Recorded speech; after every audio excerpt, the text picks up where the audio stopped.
System जो है वो खत्म होना चाहिए। तो इंडियन कल्चरल सिस्टम को बर्बाद करने के लिए मैकॉले को यहां भेजा गया। मैकॉले जब यहां आया तो उसने इस देश का एक सर्वे कराया, और सर्वे करा के उसमें रिपोर्ट क्या आई? रिपोर्ट आई कि हिंदुस्तान का जो कल्चरल सिस्टम है वो यहां के गुरुकुलों पर टिका हुआ है। इस देश में स्कूल्स चलते थे जिनको गुरुकुल कहा जाता था, और सारे देश में स्कूलिंग सिस्टम कैसा था? 1835 में ये जो सर्वे हुआ उसी की रिपोर्ट में आपको कोट कर रहा हूं।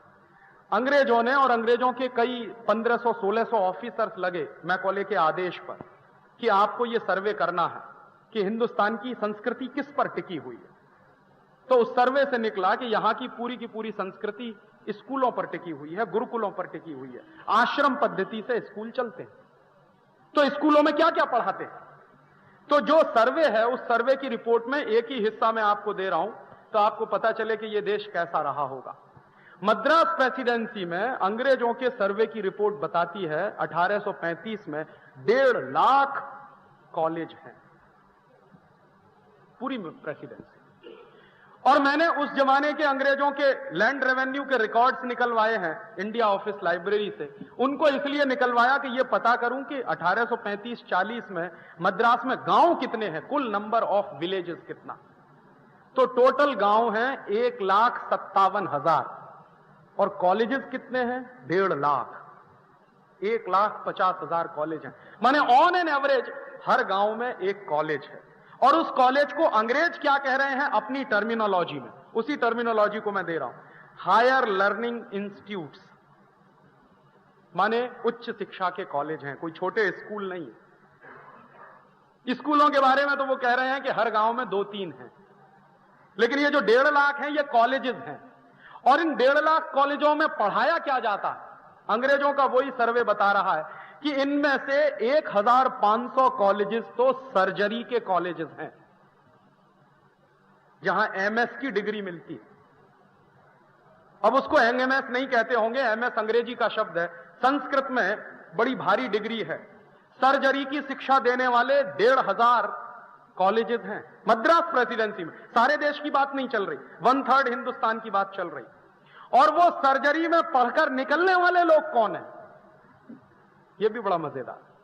तो मद्रास प्रेसिडेंसी में एक जाति है जिस जाति को आप इस देश में नाई कहते हैं, जो बाल बनाते हैं। एक्चुअली वो 1500 कॉलेजेस में पढ़ने वाले जितने सर्जन हैं वो सब नाई हैं जाति से। तो कभी कभी इस देश में एक गलतफहमी हो गई है हमको अंग्रेजों की वजह से कि शूद्रों को तो पढ़ने ही नहीं दिया इस देश में लोगों। शूद्रों पे तो ब्राह्मणों ने इतने अत्याचार किए कि वो पढ़ ही नहीं पाए।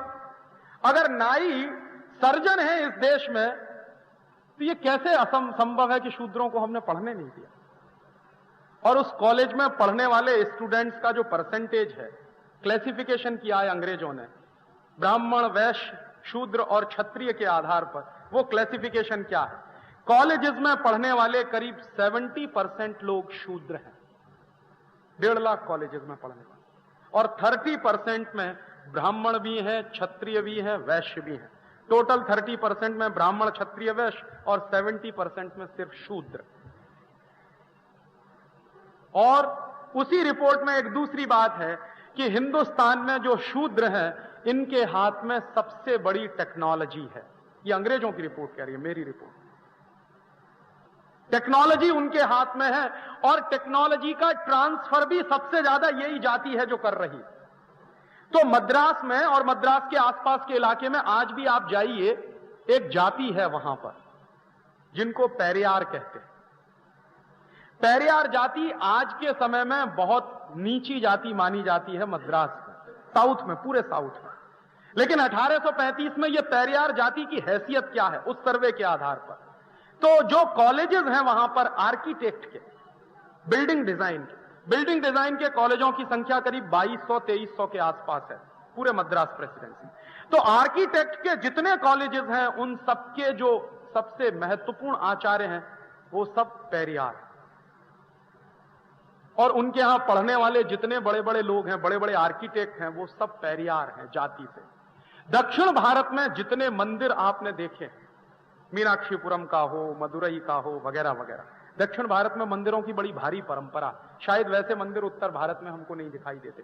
कंस्ट्रक्शन के हिसाब से, मंदिरों की डिजाइन के हिसाब से, और ऐसे अद्भुत अद्भुत मंदिर मैंने देखे हैं दक्षिण भारत में कि मंदिर में आप एक जगह खड़े हो जाइए एक कोने में और आवाज लगाइए तो 3 किलोमीटर दूर आपकी आवाज दूसरे को सुनाई दे जाए। डिजाइन का, कंस्ट्रक्शन का जो डिजाइन है वो। तो ये जो डिजाइन बनाने वाली जाति है ये है पेरियार, और पेरियार जातियों का सबसे बड़ा काम रहा है दक्षिण भारत में मंदिरों को बनाने का। तो मंदिर बनाने वाली ये जाति है जो पूरे दक्षिण भारत में सबसे मजबूत मानी जाती है। ये उनकी रिपोर्ट है अंग्रेजों की। बाद में क्या हुआ है, उसी पेरियार जाति को 1890 के बाद बर्बाद कर दिया अंग्रेजों ने। कैसे बर्बाद किया है? एक अंग्रेज ऑफिसर है जिसका नाम है A.O. ह्यूम, जिसने बाद में कांग्रेस बनाई है। यह मद्रास का कलेक्टर रहा। तो मद्रास के कलेक्टर की हैसियत से इस आदमी ने एक नोटिफिकेशन किया, कानून बना दिया। क्या कानून बना दिया? उस नोटिफिकेशन के पहले दक्षिण भारत के जितने मंदिर हैं वो पेरियार लोग बनाते हैं। A.O. ह्यूम ने नोटिफिकेशन किया कि आज के बाद पेरियार मंदिर नहीं बनाएंगे, और अगर बनाएंगे तो वो कानूनी अपराध होगा। कानून बना दिया उसने। कानून बना के उस जाति को मंदिर बनाने से रोक दिया उसने। तो नतीजा क्या हुआ? 50-60 साल के बाद ये जाति धीरे धीरे धीरे धीरे खत्म होती गई और आज बिल्कुल किनारे पर पड़ी हुई। अंग्रेजों ने ऐसे तोड़ा है भारतीय समाज को। सोसाइटी है इंडियन सोसाइटी। भारतीय संस्कृति की जो सबसे बड़ी विशेषता है कि पूरी की पूरी सोसाइटी इंटरडिपेंडेंट सोसाइटी रही है। इसको अंग्रेज इस्तेमाल करते हैं, मैं भी उसको मुहावरे में कहता हूं फेस टू फेस कम्युनिटी है। फेस टू फेस कम्युनिटी माने हर कम्युनिटी के पास कुछ विशेष किस्म का हुनर है, दूसरे के पास अपना हुनर है, दोनों का हुनर एक दूसरे के काम में आ रहा है।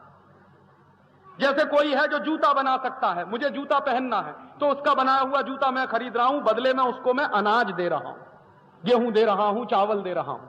मेरे गांव में धोबी है, उसको कपड़ा धोने का हुनर है तो वो कपड़ा धोकर मुझे दे रहा, उसके बदले में मैं उसको गेहूं चावल मेरी दादी मां उसको देती है। मैं अभी भी गांव में जाता हूं तो देखता हूं। तो एक खास तरह की सोसाइटी है जिसके पास एक तरह का हुनर है, स्किल है। सब लोगों के पास सारे तरह के हुनर नहीं होते हैं। तो उन हुनर वाली सोसाइटीज को इस देश में शूद्र कहा गया, और अंग्रेजों ने उनकी हैसियत नीचे गिराई। क्योंकि मैकॉले जब यह कह रहा है कि इंडियन सोसाइटीज को तोड़ना है, अगर अंग्रेजों के लिए गुलाम बनाना है, तो वो एक मुहावरा इस्तेमाल कर रहा। वो कह रहा है कि किसी भी खेत में दूसरी फसल लगाने से पहले उस खेत को खूब जमकर जोता जाता है। माने हिंदुस्तान के समाज में विदेशी संस्कृति लाने से पहले इसको जोत दो कस के, माने जो कुछ है वो नाश कर दो, उसके बाद उसमें ब्रिटेन की संस्कृति के बीज डालो, तब कुछ इसमें से निकलेगा।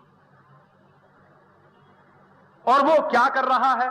वो दो बातें कह रहा है जो मैं आज के समय में आपसे शेयर करना चाहता हूं। वो कह रहा है कि भारतीय समाज की संस्कृति को बर्बाद करने के लिए दो चीजें बहुत जरूरी हैं जो मेरे समझ में आ गया है। पहली तो भारत की जो न्याय व्यवस्था है उसको तोड़ना, और दूसरी भारत की जो शिक्षा व्यवस्था है इसको तोड़ना। और भारत की शिक्षा व्यवस्था कितनी जबरदस्त है जिसका वो वर्णन कर रहा है। 1835 में इंग्लैंड में कोई जानता नहीं कि सर्जरी क्या होती। 1835 की बात कर रहा हूं। इंग्लैंड में सबसे पहले सर्जरी की पढ़ाई शुरू हुई है 1910-1911 में। हिंदुस्तान में उससे हजारों साल पहले सर्जरी पढ़ाई जा रही है। प्लास्टिक सर्जरी क्या होती है यह बात अंग्रेज जानते नहीं 1850-1860 तक। हिंदुस्तान में प्लास्टिक सर्जरी उसके कई सौ साल पहले से पढ़ाई जा रही है। मेरे पास एक अंग्रेज पुलिस ऑफिसर का स्टेटमेंट है, पब्लिश्ड स्टेटमेंट है। कर्नल कूट एक बड़ा ऑफिसर है जो हिंदुस्तान में लड़ने के लिए आया है, और यह लड़ा है हैदर अली के साथ। हैदर अली दक्षिण भारत का एक बड़ा राजा है, उससे कभी अंग्रेज जीत नहीं पाए।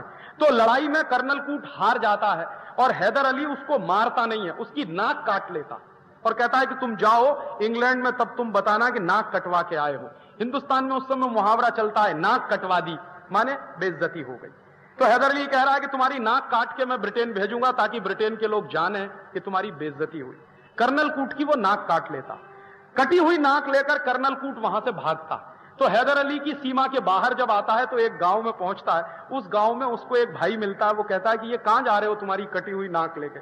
तो कहता है चोट लग गई है। झूठ बोलता, क्योंकि कहेगा कि युद्ध में हार गया तो बेइज्जती हो जाएगी, तो कह रहा चोट लग गई है। तो उसने कहा कि मेरे गांव में एक वैद्य है, वो तुम्हारी ये नाक जोड़ सकता, चलो उसके पास। तो कर्नल कूट ने जो मेमोआर्स लिखे हैं उस पर से वो किताब है, उसमें उसने लिखा है कि 1.5 घंटे मेरा ऑपरेशन चला और उस 1.5 घंटे के बाद उस वैद्य ने मेरी नाक जोड़ दी। उसके बाद जब वो इंग्लैंड गया है वापस, तो उसका एक दोस्त है जो बड़ा सर्जन है लंदन में, उसको वो कहता है कि तुमको तो कुछ नहीं आता, जाके सीख के आओ, हिंदुस्तान में लोग देखो कितनी बड़ी सर्जरी करते। तो वो आता है इंग्लैंड, लंदन से यहां आता और 6-7 साल यहां रहता है, सर्जरी सीख कर जाता है। उसके बाद लंदन में सर्जरी इंट्रोड्यूस होती। हमको ठीक उल्टा बता रहे कि जो कुछ लाए वो अंग्रेज लाए, नहीं तो तुम्हारे पास कुछ था ही नहीं इस देश में। सच्चाई उसके उल्टी है कि अंग्रेज यहां से जो कुछ ले गए हैं उसी पे अपनी मोहर लगा के हमको पेश कर रहे हैं कि देखो हम ले आए तुम्हारे लिए। तो इतना बड़ा एजुकेशन सिस्टम इस देश में चलता है तो उसके पीछे कुछ गहरी व्यवस्थाएं होंगी, अंग्रेज उसको खत्म कर रहे हैं। उसके लिए मैकॉले कानून बना रहा है, उस कानून का नाम है इंडियन एजुकेशन एक्ट। तो इंडियन एजुकेशन एक्ट जब लागू होता है इस देश में तो पहली बात उसमें क्या है कि जितने गुरुकुल चल रहे हैं इनको इल्लीगल घोषित करो। अंग्रेज सरकार यह फैसला कर रही है और गुरुकुलों को इल्लीगल अगर घोषित कर दिया जाएगा तो गुरुकुलों को दान देने वाले जो लोग हैं वो सब इल्लीगल हो जाएंगे, तो गुरुकुलों को दान नहीं मिलेगा और गुरुकुलों को दान नहीं मिलेगा तो गुरुकुल अपने आप ही बंद होने वाले हैं। उसके बाद हम क्या करेंगे? हम कॉन्वेंट स्कूल इस देश में खोलेंगे। फिर ये उसकी प्लानिंग है। उस प्लानिंग से एजुकेशन एक्ट आता है, लागू होता है, गुरुकुलों को दान बंद किया जाता है, गुरुकुलों में पढ़ाने वाले लोगों पर अत्याचार होते हैं, उनको मारा जाता है, पीटा जाता है, जेल में बंद किया जाता है। और कुछ साल के बाद पता चला धीरे धीरे गुरुकुल बंद होने लगते हैं। फिर अंग्रेजों ने सबसे पहला कॉन्वेंट स्कूल खोला है कलकत्ता, और उस कॉन्वेंट स्कूल में बच्चों को पढ़ाई के लिए एडमिशन करवाना है, उसके लिए एक आदमी इस देश में खड़ा किया गया, उसका नाम है राजा राममोहन राय। राजा राममोहन राय इस देश में खड़े किए गए हैं अंग्रेजों की तरफ से, ताकि अंग्रेजों का जो कॉन्वेंट स्कूल खुला है उसमें बच्चों को लाने की जिम्मेदारी उनके ऊपर है। और राजा राममोहन राय अंग्रेजों के बड़े भारी समर्थक व्यक्ति हैं। इतिहास में इतना तो शायद आपने पढ़ा ही होगा कि अंग्रेजी शिक्षा को हिंदुस्तान के गांव-गांव में फैलाने का काम राजा राममोहन राय ने किया। उसके पहले Raja Rammohan Roy east India company में क्लर्क हैं और नौकरी करते हैं। बाद में उनको नौकरी से छुट्टी दी जाती है और कहा जाता है कि तुमको तुम्हारी तनख्वाह मिलेगी, बस गांव-गांव में कॉन्वेंट स्कूल खोल दो और बच्चों को उसमें लाने की तुम्हारी जिम्मेदारी। अब उस जमाने में कोई मां बाप अपने बच्चों को कॉन्वेंट में भेजता नहीं। क्यों नहीं भेजता? सबको लगता है कि यह फालतू का स्कूल है। तो राजा राममोहन राय गांव-गांव जाते हैं। एक गांव का किस्सा मैं आपको सुनूं तो आपको थोड़ा पता चले। वर्धमान एक जगह है कलकत्ता के पास, बंगाल। वर्धमान में गए हैं राजा राममोहन राय और वहां के गांव के लोगों की मीटिंग बुला के कन्विंस कर रहे हैं कि आप अपने बच्चों को कॉन्वेंट स्कूल में भेजिए। तो एक गांव का किसान उनसे पूछता है कि क्या मिलेगा वहां हमारे बच्चों को? तो कहते हैं अंग्रेजी पढ़ाई जाएगी। तो किसान पूछता है उस अंग्रेजी से क्या होगा? कि आपके बच्चे अंग्रेजों जैसे हो जाएंगे। तो वो पूछ रहा है कि फिर अंग्रेजों जैसे हो जाएंगे तो हमारा क्या फायदा? तो वो कुछ बता नहीं पा रहे हैं। फिर एक तर्क वो दे रहे हैं कि आपके बच्चे टाई लगाएंगे, सूट बूट पहनेंगे। तो गांव वाला पूछता है ये टाई क्या होती है? उसको मालूम नहीं कि टाई क्या होती है। और सही ही बात है, इस गर्म देश में टाई लगाने का कोई मतलब नहीं। तो वो पूछ रहा है टाई क्या होती है? तो वो कहता है कि एक कपड़ा होता है, उसको गले के चारों तरफ बांध दिया जाता है। तो राजा राममोहन राय से वो किसान पूछ रहा है कि इसका इस्तेमाल क्या है? तब वो बता रहा है राजा राममोहन राय कि ब्रिटेन में सर्दी बहुत पड़ती है और इतनी ठंडी पड़ती है कि हर समय जुकाम रहता है लोगों को, तो गले के नजदीक एक कपड़ा बांधते हैं ताकि बार बार उससे नाक पोंछ सके। तो वो किसान कह रहा है कि मेरे देश में तो गर्मी पड़ती है, फिर मेरे गांव के बच्चों को तो जरूरत नहीं टाई लगाने की। तो राजा राममोहन राय बेचारे निराश होकर उस गांव से वापस लौटते हैं और गांव का कोई भी आदमी अपने बच्चे को कॉन्वेंट में भेजने को तैयार नहीं। और इसी के साथ साथ एक दूसरी बात और बताऊं आपको, यहीं से जुड़ी हुई, कि ये कॉन्वेंट स्कूल यूरोप में क्यों खुले हैं। वहां क्यों चलाए गए कॉन्वेंट स्कूल? यूरोप में एक बड़ी भारी परंपरा है, हजारों साल पुरानी। वो परंपरा क्या है? बच्चों को लावारिस छोड़ दिया जाता। अभी ये बंद हुई है, पिछले 200 साल पहले, उसके पहले ये चलती थी। बच्चा पैदा हुआ, चर्च के सामने छोड़ दिया। बच्चा पैदा हुआ, अनाथ आश्रम में छोड़ दिया। हजारों साल से ये उनकी वो परंपरा है, उनकी सिस्टम है। क्यों है ये परंपरा? तो इंग्लैंड की हिस्ट्री जब मैं पढ़ रहा था तो मुझे पता चला कि गरीबी इतनी है कि बच्चों को पालना मुश्किल, तो बच्चों को छोड़ देते। बच्चा पैदा हुआ, चर्च के सामने छोड़ दिया या अनाथ आश्रम में छोड़ दिया। बच्चे को साथ रखने का रिवाज नहीं है, इसलिए आप जानते हैं कि वहां 10-11 साल के बाद बच्चा कोई मम्मी पापा के साथ रहता नहीं, सब छोड़ के चले जाते। और हजारों साल से तो बचपन में भी साथ रखने की परंपरा नहीं है। अभी ये परंपरा थोड़ी बदली। तो ये जो लावारिस बच्चे होते हैं, ये जो अनाथ बच्चे होते हैं, इनको कहां रखा जाए, ये यूरोप में बड़ी भारी प्रॉब्लम रही। तो उनके लिए कॉन्वेंट स्कूल खोले गए। माने कॉन्वेंट स्कूल में वो बच्चे जाते हैं यूरोप में जिनके मम्मी का पता नहीं, जिनके पप्पा का पता नहीं, जो लावारिस है। हमारे बच्चे क्यों जाते हैं? यहां तो मम्मी भी है, यहां तो पप्पा भी है। और आज से 200 साल पहले कोई मम्मी पापा अपने बच्चों को कॉन्वेंट में भेजने को तैयार नहीं है, इतनी तर्क सुनने के बाद भी कि टाई लगाएगा तो ऐसे करेगा। और आज तो लाइन लगी हुई है, पहले से ही कॉन्वेंट में एडमिशन करा। बच्चा पैदा नहीं हुआ उसके पहले रजिस्ट्रेशन करा दो भाई, नहीं मिलेगी जगह। मात्र 150 साल में इस देश में इतनी चीजें बदल गई कि 150 साल पहले कोई कॉन्वेंट जाना नहीं चाहता है, आज कॉन्वेंट में लाइन लगी। और कॉन्वेंट भी कैसे कैसे है। मैं अभी जाके आया एक जगह, वहां मैंने एक स्कूल पढ़ा, उसका नाम है बजरंगबली कॉन्वेंट स्कूल। अब पूछिए बजरंगबली का कॉन्वेंट स्कूल से क्या लेना देना, लेकिन है। तो गांव गांव में, गली गली में वो जो कॉन्वेंट स्कूल खुल गए हैं, ये आज की देन नहीं है, ये मैकॉले की देन है। और मैकॉले उनको ला रहा है बहुत सिस्टमैटिक तरीके से।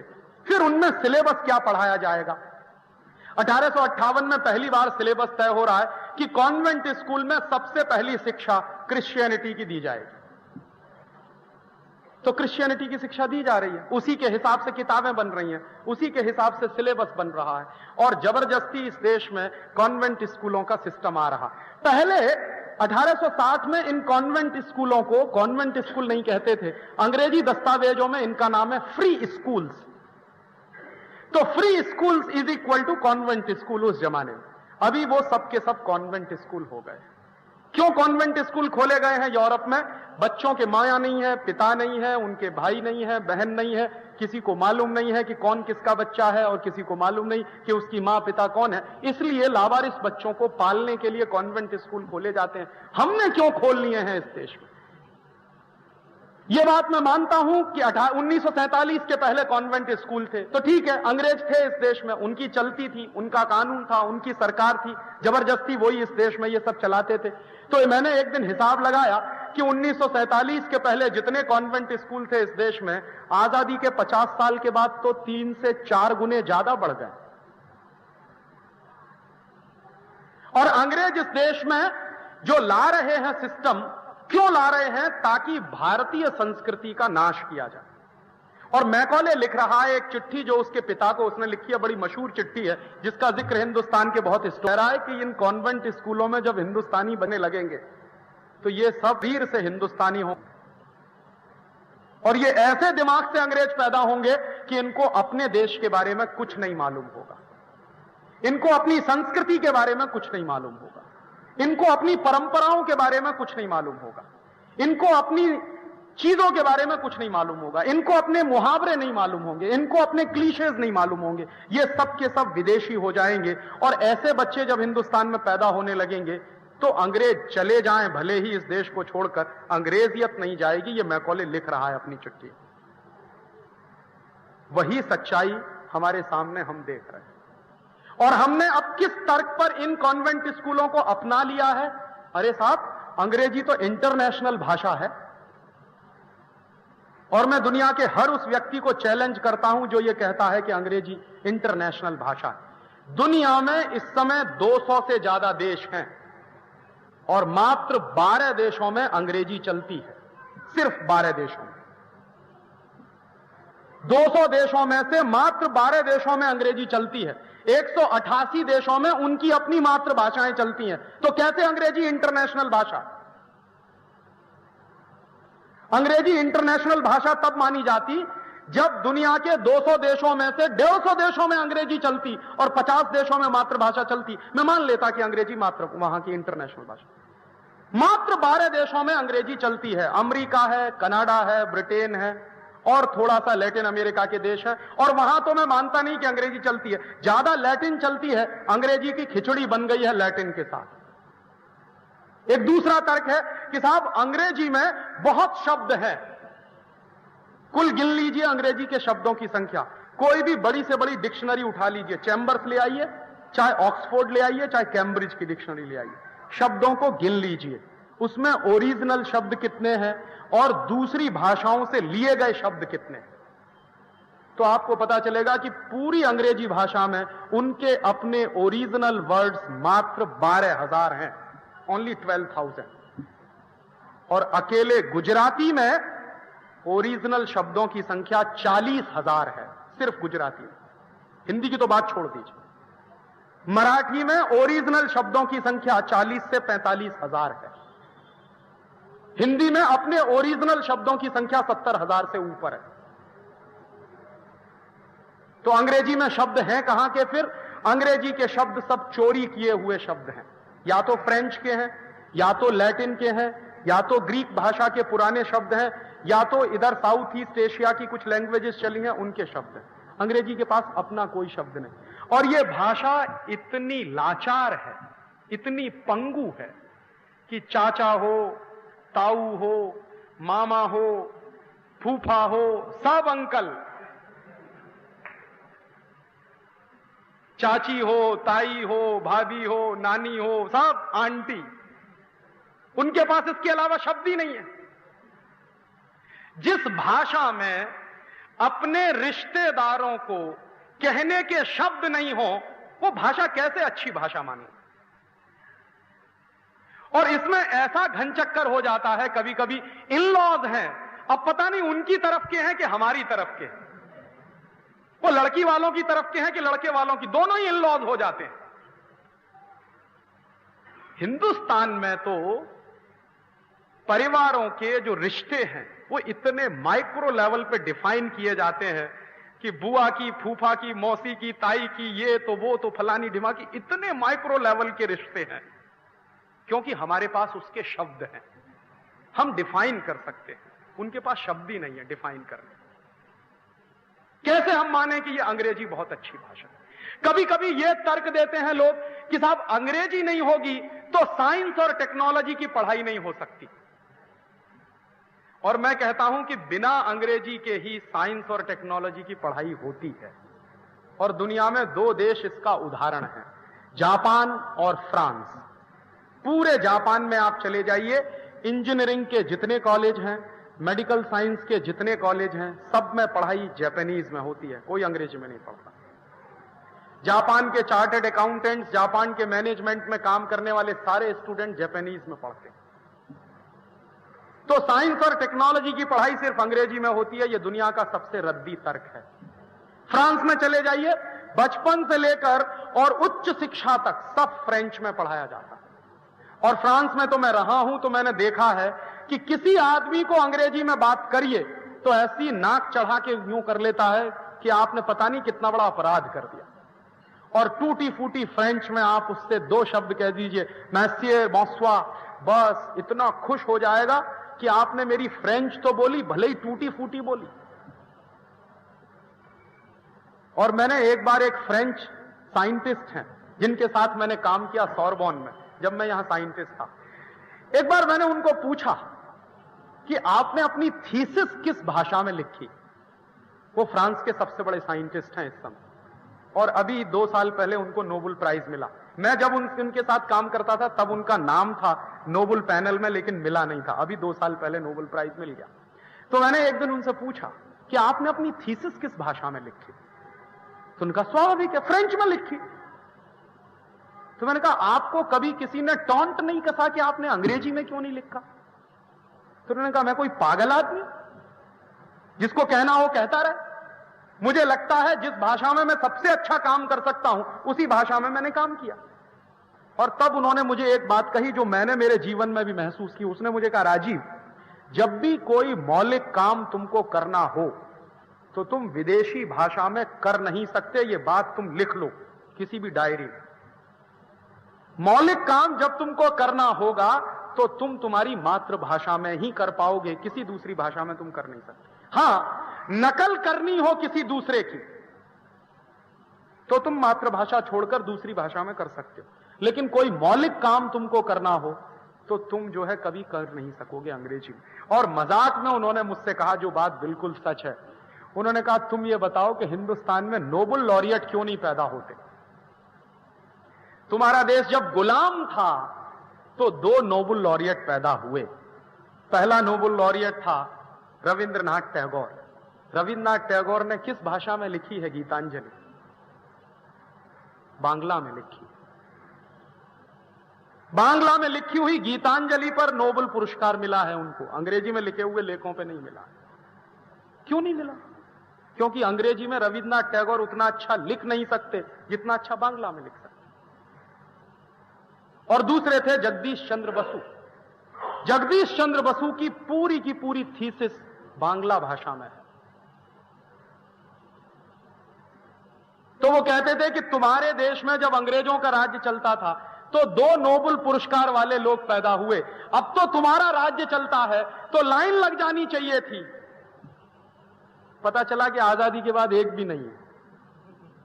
अकाल ही अकाल है इस देश में नोबेल लॉरिएट का। और जबकि हमसे छोटे छोटे देश हैं, स्वीडन है, डेनमार्क है, नॉर्वे है। स्वीडन, डेनमार्क, नॉर्वे को मैं कहूं तो सिटी कंट्रीज हैं। हमारे एक एक शहर की जितनी आबादी है उनका कुल आबादी है पूरे देश की। तो दुनिया भर में जो पिद्दी से देश हैं उनके यहां हर साल नोबेल पुरस्कार, हर साल नोबेल लॉरिएट पैदा होते हैं। हमारा 96 करोड़ का देश, हम एक नोबेल लॉरिएट पैदा नहीं कर पाते। कारण क्या है? चिंतन हमारा मातृभाषा में नहीं। और चिंतन अगर मातृभाषा में नहीं कर सकते तो कभी भी विकास होता नहीं दिमाग का। ये बहुत बड़ी गलतफहमी है हमको कि अंग्रेजी में पढ़ के हमारा बच्चा ज्यादा इंटेलिजेंट बनेगा। ये मैं उनकी बात कह रहा हूं, मेरी बात नहीं कह रहा। जो फ्रेंच साइंटिस्ट जिनके साथ मैंने काम किया उन्होंने कहा कि अगर कोई बच्चा अपनी मातृभाषा में कोई चीज याद करे और वही बच्चा दूसरे देश की भाषा में वही चीज याद करे तो मातृभाषा में जितनी जल्दी याद करेगा उससे 6 गुना ज्यादा समय उसको अंग्रेजी में याद करने में लगेगा। और ना सिर्फ 6 गुना समय लगेगा बल्कि वो विदेशी भाषा में याद नहीं करेगा, रटेगा, शब्द रटेगा। और रटे हुए शब्दों को जाके इम्तिहान में लिख के चला आएगा। दूसरे दिन उसको याद नहीं रहेगा कि कल मैंने क्या लिखा है कॉपी में। किसी भी बच्चे से पूछ लीजिए 8th क्लास में तुमने क्या क्या रटा है, उसको याद नहीं, 9th में पढ़ता। और 8th क्लास की 1 साल की बात तो छोड़ दीजिए, 3 महीने बाद अगर पूछ लीजिए कि 3 महीने पहले तुमने क्या रटा, उसको याद ही नहीं रहता। संभव नहीं है। मातृभाषा में तैयार की हुई चीज आप जल्दी याद कर सकते हैं, आपका 6 गुना कम समय लगेगा। विदेशी भाषा में, अंग्रेजी में तैयार की हुई चीज में आपको 6 दिन ज्यादा लगते हैं। तभी मुझे समझ में आ गया कि इस देश में MBBS करते करते 5.5 साल क्यों लगते, चार्टर्ड अकाउंटेंसी की पढ़ाई करते करते 6-7 साल क्यों लगते, और MBBS के बाद MD कर लीजिए तब तो 10 साल गए, ये पक्का मान लीजिए। सच्चाई क्या है? MBBS का टोटल सिलेबस मात्र 2.25 साल का है। सिर्फ 2.25 साल में कोई भी MBBS की पढ़ाई कर सकता है, जो उसका कंटेंट है, लेकिन उसमें समय बहुत लगता है क्योंकि अंग्रेजी। इसी तरह इंजीनियरिंग की पढ़ाई का जितना सिलेबस इस देश में पढ़ाया जाता है, मैं तो IIT में रह चुका हूं इसलिए मैं कह रहा हूं कि जितना सिलेबस हमको पढ़ाया जाता, अगर वो मुझे मेरी मातृभाषा में पढ़ाया जाता तो मैं 3.5 साल में MTech करके बाहर निकल आता। लेकिन वही MTech करने के लिए मुझे करीब 7.5-8 साल लग गए। तो मेरे जीवन का जो सबसे महत्वपूर्ण समय है, जो गोल्डन पीरियड है, वो एक विदेशी भाषा के कारण बर्बाद हो रहा। तो मैं कभी कभी पूछता हूं उन मम्मी पापाओं से कि आपको ये अधिकार किसने दिया कि अपने बच्चे के करोड़ों करोड़ों घंटे आप बर्बाद करें? किसने आपको ये अधिकार दिया? और किसने आपको यह अधिकार दिया कि आपके बच्चे आपके रहते हुए अपने आप को लावारिस कहलाने वाले स्कूलों में जाकर पढ़ें, कॉन्वेंट स्कूलों?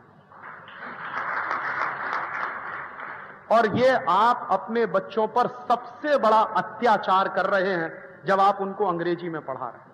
उस बच्चे के दिल का दर्द आप नहीं जानते, मैं जानता हूं, क्योंकि मैं पढ़ के आया हूं। और वो बच्चे के दिल का दर्द क्या है वो मैं आपसे शेयर कर रहा हूं।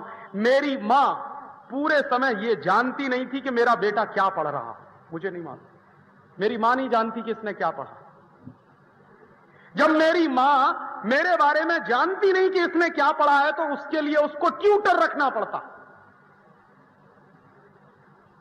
मां से बड़ा दुनिया में कोई दूसरा ट्यूटर होता नहीं। मॉडर्न साइंस भी अब इस बात को स्वीकार करता कि मां से बड़ा शिक्षक बच्चे के लिए कोई दूसरा होता नहीं। लेकिन पूरे समय मेरी मां को मालूम नहीं कि मेरा बच्चा क्या पढ़ रहा। क्यों? क्योंकि मां की जो स्मृतियां हैं, मां के जो ज्ञान है, मां के मन में जो संस्कार हैं, उसका इस अंग्रेजी शिक्षा से कुछ लेना देना नहीं। और हमने कैसे अपनी माताओं को बेवकूफ घोषित कर दिया।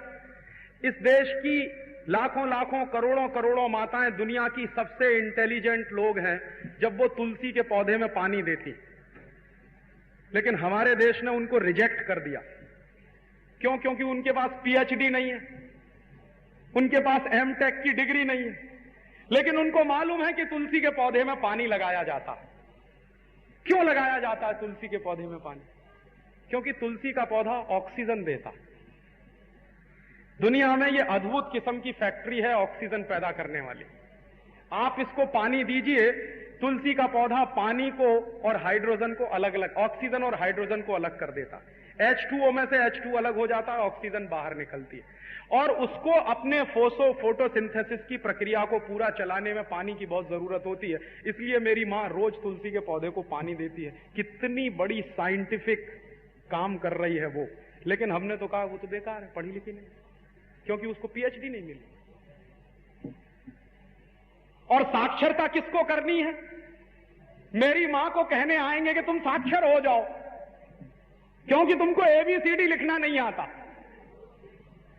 लेकिन वो इतनी बड़ी साइंटिस्ट है कि रोज तुलसी के पौधे में पानी दे रही है। मेरे जैसे बेवकूफ जो डिग्री लेके निकलते हैं, उनको मालूम नहीं कि तुलसी के पौधे में पानी दिया जाता। हमको नहीं पढ़ाया किसी ने कि तुलसी के पौधे में पानी दिया जाता।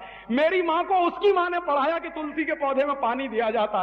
कितना बड़ा वैज्ञानिक कर्म वो कर रही है, लेकिन हम कह रहे हैं वो तो पढ़ी लिखी नहीं है, क्योंकि साक्षर नहीं है। तो हम किसको साक्षर बनाने जा रहे हैं? उन लोगों को साक्षर बनाने जा रहे हैं जो हमसे ज्यादा शिक्षित हैं। हम जो कुछ नहीं जानते हैं वो मान के बैठे हैं कि सारी साक्षरता हमारे ही पास है, क्योंकि हम जानते हैं A for apple, B for boy, C for cat. वो मेरी मां नहीं जानती, उसको कहना होगा तो वो कुछ और तरीके से कहेगी। वो आ फॉर अरिहंत कह देगी, लेकिन उसको ये नहीं मालूम ए फॉर एप्पल होता।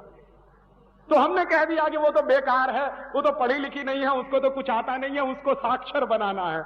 और सच्चाई ये है कि साक्षरता हमको उससे सीखनी चाहिए कि तुलसी के पौधे में पानी क्यों दिया जाता है। यह दुनिया का सबसे बड़ा वैज्ञानिक कर्म है। नीम का दातुन क्यों किया जाता है? यह दुनिया का सबसे बड़ा वैज्ञानिक कर्म है। ये वैज्ञानिक कर्म करने वाले लोग हिंदुस्तान के गांव गांव में रहते हैं, लेकिन हमने क्या किया है? वो ही बेवकूफ है, क्योंकि वो अंग्रेजी नहीं जानते। और हम अंग्रेजी जानने वाले लोग शायद दुनिया के सबसे बड़े इडियट हैं। ये मैं बहुत कन्विक्शन से कह रहा हूं, क्योंकि हम में से कोई भी आदमी वो काम कर नहीं सकता जो गांव का किसान करता। एक बार मैं एक गांव में गया तो एक किसान को मैंने देखा बैल को खोलते हुए और हल में जोतते हुए। तो मैंने थोड़ी देर 2 मिनट अपने मन में सोचा कि मान लो ये काम मुझे करना पड़े तो बैल कहीं होगा और मैं कहीं होऊंगा। मैं नहीं कर सकता उस काम को। बैल को कहां से खोलकर कैसे हल में लगाना है, ये स्किल उसके पास है। और जिस आदमी के पास इतना बड़ा स्किल है, उसको हमने कहा ये अनस्किल्ड लेबर है, ये तो अंग्रेजों की दी हुई परिभाषाएं, और ये सारी परिभाषाएं निकली कहां से है? इसी अंग्रेजी के एजुकेशन सिस्टम से। हमने होशियार किसको माना, हमने इंटेलिजेंट किसको माना? पटर पटर अंग्रेजी में 10-12 वाक्य जो बोल सके, भले ही ग्रामेटिकली वो इनकरेक्ट हो, लेकिन जो जितनी फास्ट अंग्रेजी बोले वो उतना इंटेलिजेंट। ये हमने मान्यताएं बना ली। जबरदस्ती गुजराती बोल सकते हैं, अच्छी मराठी बोल सकते हैं, इंप्रेशन जमाने के लिए धड़ाधड़ अंग्रेजी में बोलते चले जाए ताकि सामने वाले पे रौब पड़े। किस पे रौब डाल रहे हो भाई? तुम तो खुद अपने मन में इतने हीन हो गए हो कि अपनी मातृभाषा में बात नहीं कर सकते। और जो समाज अपनी मातृभाषा से कट जाता है उस समाज का कभी भला नहीं होता। जापान गुलाम हुआ था अंग्रेजों का, ये आज की बात नहीं है, 300-350 साल पुरानी बात है। और जापान में कॉन्वेंट स्कूल खोल दिए थे अंग्रेजों। उन कॉन्वेंट स्कूलों में पढ़ाने के लिए कुछ 5-1 लाख जेसुइट्स लोगों की फौज खड़ी की गई थी जापान में। जापान जब आजाद हो गया ब्रिटेन की गुलामी से, तो जापानीज लोगों ने सबसे पहला काम जानते हैं क्या किया था? अंग्रेजी स्कूलों का नाश कर दिया था। और उस दिन के बाद से जापानीज लोगों ने संकल्प लिया था कि कोई बच्चा अंग्रेजी में नहीं पढ़ेगा, सब बच्चे जापानीज में पढ़ते हैं। और आज दुनिया में जापान की इकोनॉमी अमेरिका की इकोनॉमी से टक्कर ले रही है। चाइना एक दूसरा देश, कोई भी बच्चा वहां अंग्रेजी में नहीं पढ़ता। और चाइना की इकोनॉमी दुनिया में इस समय 2nd लार्जेस्ट इकोनॉमी मानी जाती है। सबसे ज्यादा वाइब्रेंट इकोनॉमी है चाइना की इकोनॉमी। ऐसे ही दुनिया में फ्रांस है, कोई अंग्रेजी में नहीं पढ़ता, लेकिन फ्रांस यूरोप में इस समय काफी आगे है। हमारे मन में यह गलतफहमी है कि अंग्रेजी में पढ़ेंगे तभी आगे बढ़ेंगे। इस गलतफहमी में से बाहर निकल आइए। यह अंग्रेजों की दी हुई गुलामी की व्यवस्था है जो आज भी हम इस देश में चला रहे हैं। और इसलिए मैं ये कहता हूं कि ये जो अंग्रेजियत का सिस्टम है, ये अंग्रेजों का दिया हुआ जो सिस्टम है, ये गुलामी के समय से चल रहा है। और आजादी के 50 साल भले ही आ गए हैं, लेकिन व्यवस्था वही चल रही है। अंग्रेजों का बनाया हुआ आईपीसी चल रहा है, अंग्रेजों का बनाया हुआ सीआरपीसी चल रहा है, अंग्रेजों का बनाया हुआ सीपीसी चल रहा है। कभी कभी एक मजाक में मेरे कुछ दोस्त मुझको कहते हैं कि राजीव, अगर अंग्रेज नहीं आते तो इस देश में न्याय नहीं मिलता। कब अंग्रेज आए तो न्याय मिला इस देश को। तो मैं उनको एक कहानी सुनाता हूं कि अंग्रेजों के पहले कैसा न्याय था और अंग्रेजों के बाद कैसा न्याय है। हमारे देश में एक राजा था, उसका नाम था चंद्रगुप्त विक्रमादित्य। उसके राज्य में 2 महिलाओं में झगड़ा हो गया। क्या झगड़ा हुआ? एक बच्चा था, उसको क्लेम करने वाली 2 माताएं थी। एक माता कहती थी कि ये मेरा है, दूसरी कहती थी ये मेरा है। अब उस झगड़े को लेकर, उस केस को लेकर दोनों माताएं गई कोर्ट में। राजा की जुडिशियल काउंसिल बैठी, मुकदमा पेश किया गया। एक महिला खड़ी हुई, उसने सिद्ध किया कि ये मेरा बच्चा। दूसरी भी खड़ी हो गई, उसने भी सिद्ध कर दिया कि ये मेरा बच्चा। राजा ने कहा कि तलवार ले आओ, आधा आधा काट दो, आधा एक को दे दो, आधा दूसरे को दे दो। जैसे ही राजा ने तलवार मंगाई और बच्चे को काटने की बात कही, वैसे ही असली मां खड़ी हो गई और कहने लगी, नहीं नहीं, बच्चों को काटो मत, भले ही इसको दूसरी मां को दे दो। क्योंकि कोई भी असली मां होगी अपनी आंखों के सामने कैसे अपने बच्चे को कटता हुआ देखेगी। राजा को पता चल गया कि यही असली मां है, तो राजा ने उस बच्चे को उसकी असली मां को दे दिया। 2.5 मिनट के अंदर पूरे केस का फैसला हो गया। यही केस लेकर आप सुप्रीम कोर्ट में चले जाइए, कम से कम 20 साल लग जाएंगे आपको, पता नहीं चलने वाला कि कौन असली मां है और कौन नकली मां है। 20 साल से पहले इस केस का फैसला हो नहीं सकता।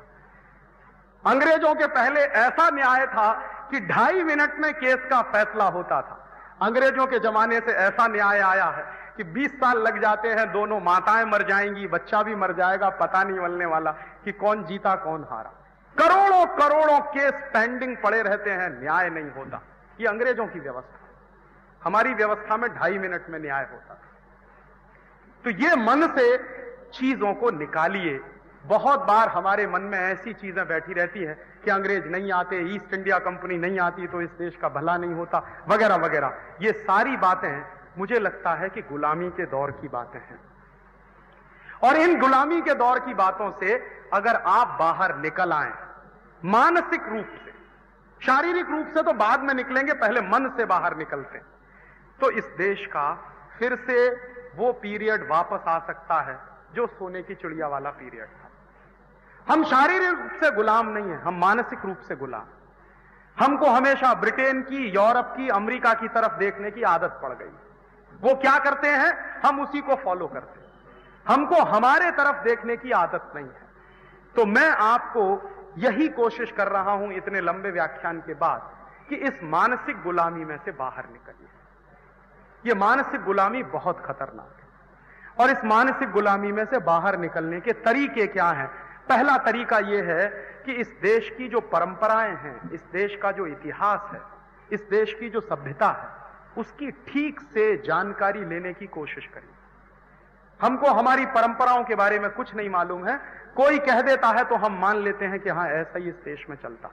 जब तक हमको हमारे देश की परंपराओं की गहरी जानकारी नहीं होगी तो संस्कृति की जानकारी आपको हो नहीं सकती। और उन परंपराओं और संस्कृति की जानकारियों को अगर आप हासिल कर लें तो आप मानसिक गुलामी में से बाहर आ जाएंगे। और अगर हम मानसिक गुलामी में से बाहर आ गए तो इस देश को हम बहुत आगे ले जा सकेंगे।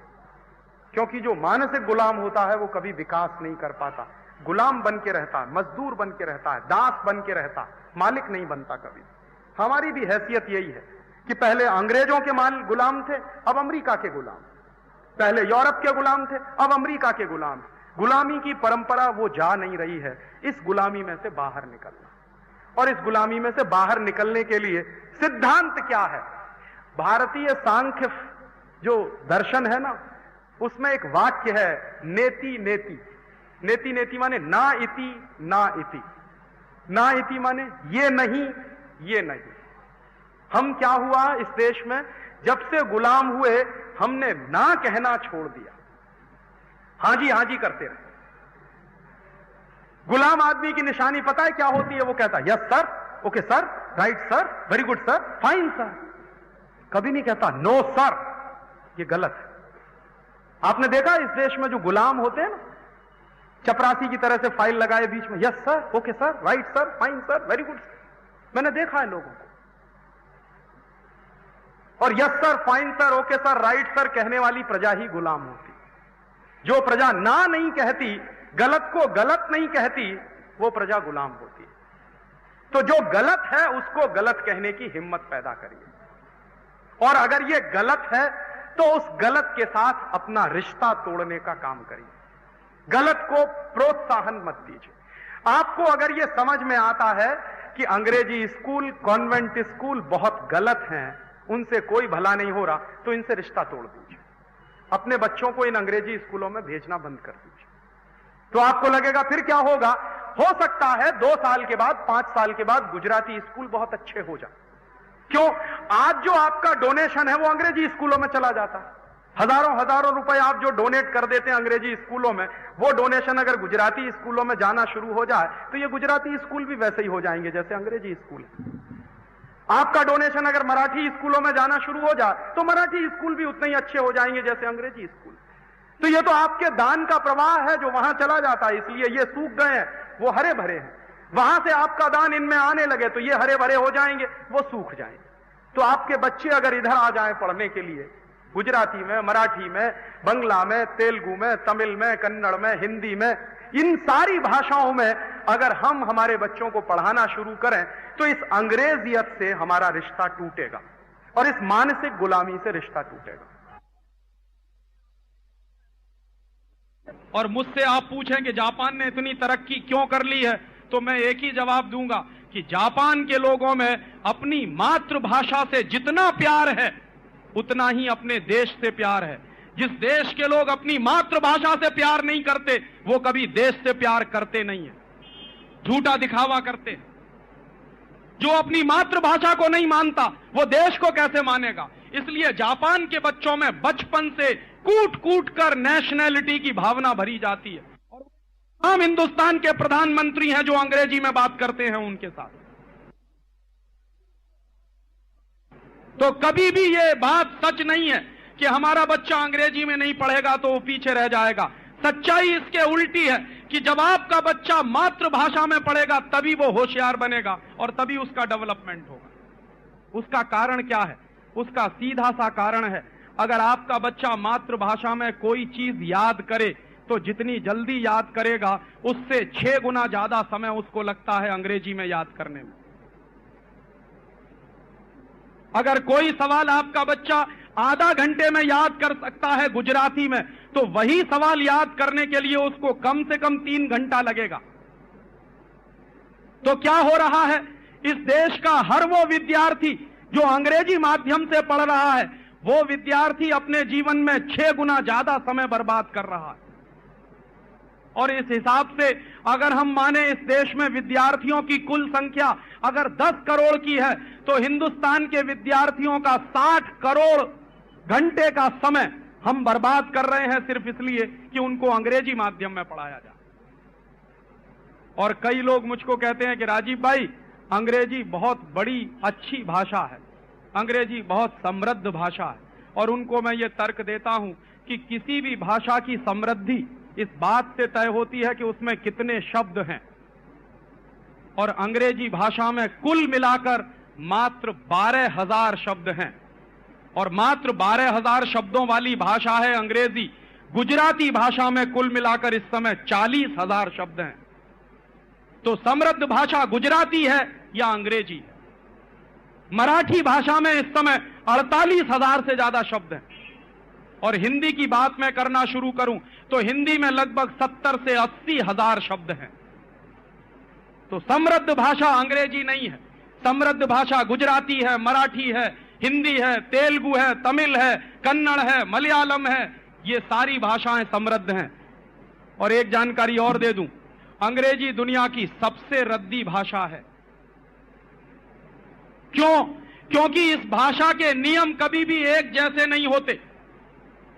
दुनिया में सबसे अच्छी भाषा वो मानी जाती है जिसके नियम हमेशा से एक जैसे हों। जैसे संस्कृत भाषा के जो नियम आज से 1000 साल पहले थे, वही नियम आज भी हैं। लेकिन ये बात आप अंग्रेजी के बारे में नहीं कह सकते। अंग्रेजी में आज से मात्र 200 साल पहले दिस लिखा जाता था TIS, और आज लिखा जाता है THIS। मात्र 200 साल पहले दिस लिखते थे TIS करके, और आज लिखते हैं THIS। ये क्या चक्कर है? अंग्रेजी में मात्र 150 साल पहले जिन शब्दों की स्पेलिंग अलग होती थी, उन शब्दों की स्पेलिंग बदल गई है, बहुत बड़े पैमाने पर बदल गई। और अंग्रेजी भाषा एक ऐसी भाषा है जिसमें पता ही नहीं चलता, प्रोनंसिएशन कभी एक जैसा होता नहीं, एक्सेंट कभी एक जैसा होता नहीं। ऑस्ट्रेलिया में आप जाइए, कोई भाई आपसे कहेगा, अगर उसको कहना है टुडे, तो ब्रिटेन में जाइए तो टुडे कहेगा, ऑस्ट्रेलिया चले जाइए तो कहेगा टुडाई टुडाई टुडाई। तो कभी कभी मुझे आश्चर्य होता था कि टुडाई माने क्या होता है? TO2 और DIE माने मरने के लिए, और जबकि वो कह रहा है आज माने टुडे। समझ में ही नहीं आता। स्कॉटलैंड में चले जाइए एक प्रोनाउंसिएशन मिलेगा, आयरलैंड में चले जाइए दूसरा मिल जाएगा, इंग्लैंड में आ जाइए तीसरा मिल जाएगा, ऑस्ट्रेलिया चले जाइए चौथा मिल जाएगा, अमेरिका पहुंच जाइए पांचवा मिल जाएगा। अमेरिका और ब्रिटेन में यही झगड़ा होता है, एक की अंग्रेजी में Z का ज्यादा प्रयोग करते हैं, दूसरे में S का ज्यादा प्रयोग करते हैं। कोई नियम ही नहीं बना पाए आज तक वो इस बात के लिए। इस हिसाब से तो अंग्रेजी दुनिया की सबसे रद्दी भाषा। और फिर एक जानकारी और दे दूं, बहुत लोग ये तर्क देते हैं कि अंग्रेजी इंटरनेशनल लैंग्वेज है, और मैं आपको बता रहा हूं कि सारी दुनिया में मात्र 12 देश हैं जहां की मातृभाषा अंग्रेजी है, बाकी 188 देशों की मातृभाषा अंग्रेजी नहीं है। बाकी 188 देश जो हैं उनकी मातृभाषाएं अंग्रेजी से अलग हैं। तो दुनिया में अगर 200 देश हैं और उन 200 देशों में मात्र 12 देशों में अंग्रेजी मातृभाषा है, तो ये अंग्रेजी इंटरनेशनल लैंग्वेज कैसे हो गई? ये तो माइनॉरिटी की लैंग्वेज है। और जनसंख्या के हिसाब से देखना शुरू कर दीजिए तो अंग्रेजी बोलने वालों की जनसंख्या दुनिया में मुश्किल से कुल जनसंख्या का 2-3% है, बस मुश्किल से 2-3%। पूरी दुनिया की अगर कुल जनसंख्या हम माने 6 अरब की, 600 करोड़ की, तो उसमें मुश्किल से 3% लोग हैं जो अंग्रेजी बोलते हैं या समझते हैं। बाकी सारे के सारे लोग नॉन अंग्रेजी वाले लोग हैं। तो कैसे मैं मान लूं कि ये इंटरनेशनल लैंग्वेज है? उस हिसाब से अगर मानी जाए तो दुनिया में इंटरनेशनल लैंग्वेज तो चाइनीज हो सकती है, क्योंकि सबसे ज्यादा लोगों द्वारा चाइनीज बोली जाती है दुनिया में। और दूसरे नंबर की अगर कोई भाषा हो सकती है तो वो हिंदी ही हो सकती है, क्योंकि चाइनीज के बाद हिंदी सबसे ज्यादा लोगों द्वारा बोली जाने वाली भाषा है। और अंग्रेजी सबसे रद्दी भाषा जानते हैं क्यों है? क्योंकि अंग्रेजी में चाचा अंकल है, ताऊ भी अंकल, मामा भी अंकल है तो मौसा भी अंकल, फूफा भी अंकल है तो फूफा जैसा भी कोई अंकल है, चाची आंटी है, ताई भी आंटी है, मामी भी आंटी है, मौसी भी आंटी है। अब जरा बताइए कि मामी और मौसी में कितना फर्क है?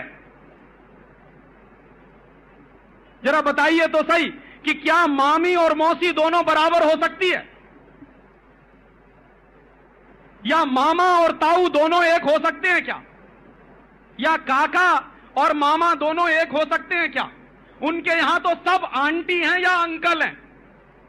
जानते हैं चक्कर क्या? चक्कर यह है कि उनके पास अपने रिश्तों को डिफाइन करने के लिए शब्द नहीं है, और जिस भाषा में अपने रिश्तों को डिफाइन करने के शब्द नहीं हो वो सबसे रद्दी भाषा है। ये खामखा की गलतफहमी हमारे मन में आ गई है कि अंग्रेजी बड़ी ऊंची भाषा है। ये तो चूंकि अंग्रेज आ गए और हम उनके गलती से गुलाम हो गए, इसलिए अंग्रेजी आ गई इस देश में। अगर अंग्रेज नहीं आए होते तो शायद संस्कृत इस देश की राष्ट्रभाषा होती। और आज आपको एक जानकारी और दे दूं, दुनिया में कंप्यूटर के लिए सबसे ज्यादा वैज्ञानिक भाषा अगर कोई है तो वो संस्कृत है।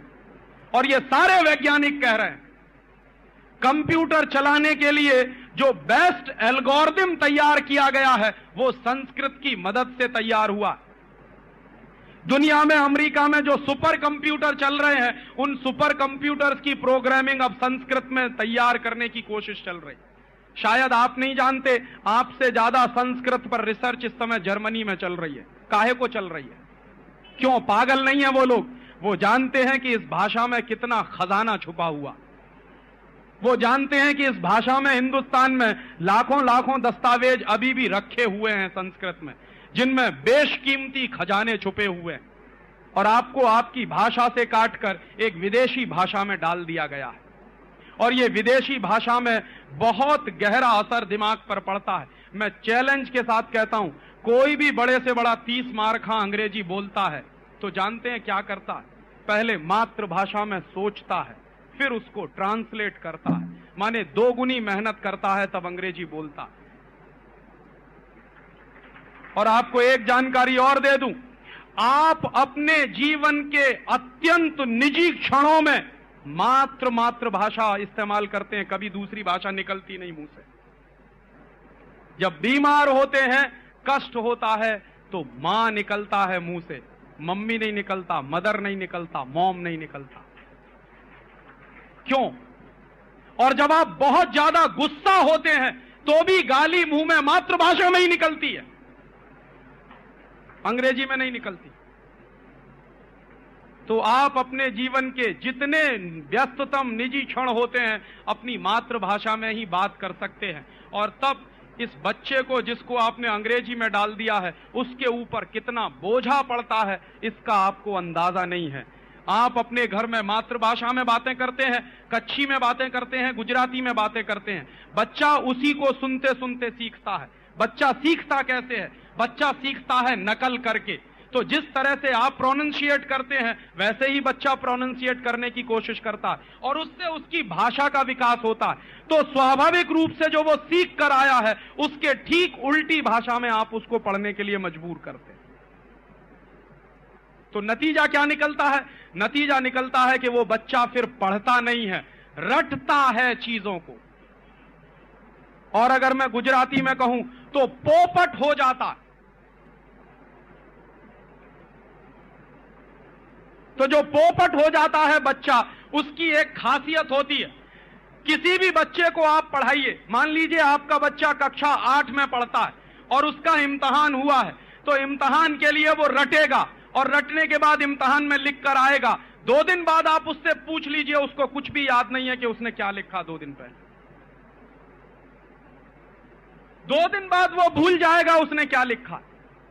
1 साल की तो बात ही छोड़ दीजिए, मुझे खुद याद नहीं है अंग्रेजी में जितनी चीजें मैंने रटी हैं, वो मुझे खुद याद नहीं, आज मुझे खुद याद नहीं। और इस अंग्रेजियत की शिक्षा व्यवस्था कैसा सत्यानाश करती है, वो मैं मेरा एक उदाहरण आपको देना चाहता हूं। मैं कक्षा 9 में जब पढ़ता था तो मुझको मार मार के एक फॉर्मूला सिखाया गया मैथमेटिक्स का, x + y का whole square is equal to x² + 2xy + y²। फिर इसी को सिखाया गया x - y whole square is equal to x² - 2xy + y²। अक्सर क्या होता था, मैं भूल जाता था। क्या भूल जाता था? x + y में प्लस होगा, x - y में प्लस होगा, इसी में अक्सर भूल जाता था। तो अक्सर क्या होता था कि x + y में -2xy लिखता था या x - y में +2xy लिखता था। अक्सर गणित में मेरे नंबर कट जाते थे, तो मेरी पिटाई होती थी। और उस पिटाई के डर की वजह से मैंने एक बार 3 महीने सारी पढ़ाई बंद करके ये दोनों फॉर्मूले रटना शुरू किया।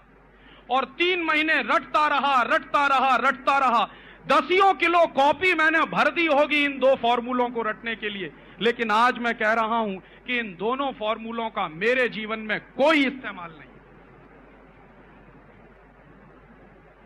मैं 2 वर्ष तक एक रिसर्च प्रोजेक्ट में काम भी करता रहा वैज्ञानिक की हैसियत से। उस समय भी मेरे जीवन में इन दोनों फॉर्मूलों का कोई इस्तेमाल नहीं हुआ।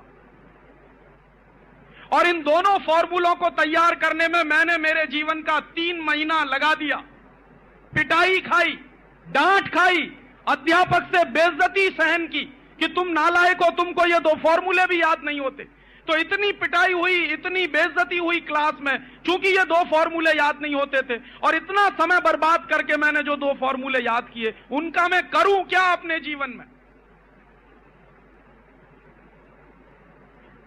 और ऐसा एक नहीं है, मैं आपको सैकड़ों हजारों उदाहरण दे सकता हूं कि जो कुछ आपके बच्चे याद कर रहे हैं, जो कुछ आपके बच्चे पढ़ रहे हैं, उसमें से मुश्किल से 5% उनके जीवन में काम आने वाला है। 95% तो बेकार ही जाने वाला है। और लाद लाद के बोझा हमारे बच्चों पर, जानते हैं क्या बना रहे हैं? हमारे बच्चों को गधा बना रहे हैं। गधा क्या होता है?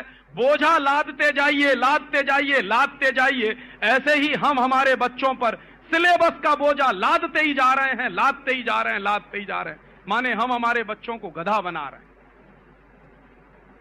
इतना होमवर्क, ट्यूशन पढ़ाने आए वो भी होमवर्क देता है, स्कूल में पढ़ने जाए वहां भी होमवर्क मिलता है। और मैं आपको कह रहा हूं कि जो होमवर्क इनके टीचर्स देते हैं बच्चों के, उनसे पलटकर पूछ लीजिए, उनको नहीं आता वो होमवर्क कैसे होने वाला। मेरे एक बड़े परिचित दोस्त हैं हरीश भाई, उनका छोटा सा बच्चा कॉन्वेंट स्कूल में पढ़ता है। अभी एक दिन मैं उनके घर गया तो रो रहे थे, बड़े उदास थे। कहने लगे इसकी टीचर ने होमवर्क दे दिया। क्या होमवर्क दे दिया है? साइकिल के पूरे अस्थि पंजर के नाम लिख के ले आओ और उनका नाम लिखते हुए एक एक वाक्य इस्तेमाल कर लाओ। तो मैंने उस बच्चे से कहा कि अपनी टीचर को जाके कहना कि तुम एक एक वाक्य बनाकर दे दो, तब मैं देखता हूं कि वो कितनी पढ़ी लिखी है। जो होमवर्क अध्यापक नहीं कर सकते वो बच्चों पे लाद देते। और बाद में क्या होता है? उसकी खुन्नस निकालने के लिए बच्चों को मारते हैं, पीटते हैं, उनको डांटते हैं, उनकी बेइज्जती करते हैं और बच्चों का दिमाग कुंठित कर देते हैं। यह जो शिक्षा व्यवस्था है, यह बच्चों को गधा बनाने वाली व्यवस्था है। और मैकॉले ने इसलिए इस देश में यह व्यवस्था चालू की थी ताकि इस देश के बच्चे गधे बने, इंटेलिजेंट नहीं बने। और यह इसी शिक्षा व्यवस्था का परिणाम है जो इस देश में दिखाई देता है। जब हम गुलाम थे तब इस देश में 2 नोबेल लॉरियट पैदा हुए थे। अब आजादी आ गई है तो एक का भी पता नहीं है इस देश में। और हमसे पिद्दी पिद्दी से देश हैं दुनिया में जहां हर साल कोई ना कोई नोबेल लॉरियट पैदा हो जाता है। ये नोबेल लॉरियट जानते हैं कौन होता है? जो बच्चा मौलिक काम करता है, कुछ नया काम करता है, वो नोबेल प्राइज पाता है। नोबेल प्राइज पाने के लिए पीएचडी करना जरूरी नहीं है, बीटेक एमटेक करना जरूरी नहीं है। न्यूटन कक्षा 9 में फेल हो गया था, उस न्यूटन को हम सब याद करते। आइंस्टीन कक्षा 10 के आगे पढ़ नहीं पाया कभी, उस आइंस्टीन को हम याद करते। मैक्स प्लैंक ने इतनी बड़ी थ्योरी दी सारी दुनिया में, E = h², वो E = h² थ्योरी देने वाला मैक्स प्लैंक कभी स्कूल गया नहीं, उसने स्कूल का मुंह नहीं देखा। शेक्सपियर कभी किसी विद्यालय में से पीएचडी करके नहीं आया। और हमारे देश में देखिए, तुलसीदास ने कौन से विश्वविद्यालय में से पीएचडी ली थी, जरा बताइए। और उनकी लिखी हुई रामचरितमानस हिंदुस्तान के गांव गांव में गाई जाती। महर्षि वेदव्यास ने कौन सी यूनिवर्सिटी से डिग्री ली थी, जो उनकी महाभारत सारे देश में गाई जाती और उस पर रिसर्च की जाती। डिग्री लेने से कभी इंटेलिजेंट होने का कोई वास्ता नहीं, बल्कि इस देश में तो यह सिद्ध हुआ है, जिसने डिग्रियां नहीं ली हैं वो इंटेलिजेंट हुए हैं इस देश में, और उन्होंने मौलिक काम किए। डिग्री लेने वाले तो बोझे के नीचे दबे रहते हैं, उनका मेंटल डेवलपमेंट नहीं हो पाता। और तब मैं आपसे कुछ कहने आया। समय हो गया है मुझे गाड़ी पकड़नी, रात को मुझे सूरत जाना, इसलिए यह व्याख्यान मुझे यहीं खत्म करना पड़ेगा। लेकिन कंक्लूड करते हुए 2-3 बातें कहना चाहता हूं कि इस देश में जो गुलामी का माहौल अंग्रेजों के जमाने में था, वही गुलामी आज भी चल रही। जो शिक्षा व्यवस्था अंग्रेजों के जमाने में थी, वही आज भी चल रही है। जो न्याय की व्यवस्था अंग्रेजों के जमाने में थी, वही आज भी चल रही है। जिस तरह के कानून अंग्रेजों के जमाने में थे, वही कानून आज भी चल रहे हैं। और जिस तरह की अर्थव्यवस्था अंग्रेजों के जमाने में थी, वही अर्थव्यवस्था आज भी चल रही है। तब आप पूछेंगे कि क्या करें, रास्ता क्या है? इसमें से रास्ता 2 ही है। पहला रास्ता यह है कि जिस दिन आप जग जाएं, उसी दिन सवेरा मान लीजिए। अब तक आप सो रहे थे, ठीक है, मालूम नहीं था, जानकारी नहीं थी, लेकिन अगर आज आप जग गए हैं तो मान लीजिए आज ही सवेरा है। तो उस सवेरे की शुरुआत कैसे करें? अपने अपने बच्चों को कॉन्वेंट स्कूल में से बाहर निकाल लीजिए, उनको गुजराती माध्यम के स्कूल में भेजिए। और गलती से भी कभी किसी को यह सलाह मत दीजिए कि अपने बच्चों को अंग्रेजी माध्यम में पढ़ाओ, क्योंकि इस अंग्रेजियत की व्यवस्था को अगर बदलना है तो आपके बच्चों को अपनी मातृभाषा में पढ़ना ही पड़ेगा, नहीं तो वो अंग्रेजियत में ही फंसते चले जाएंगे।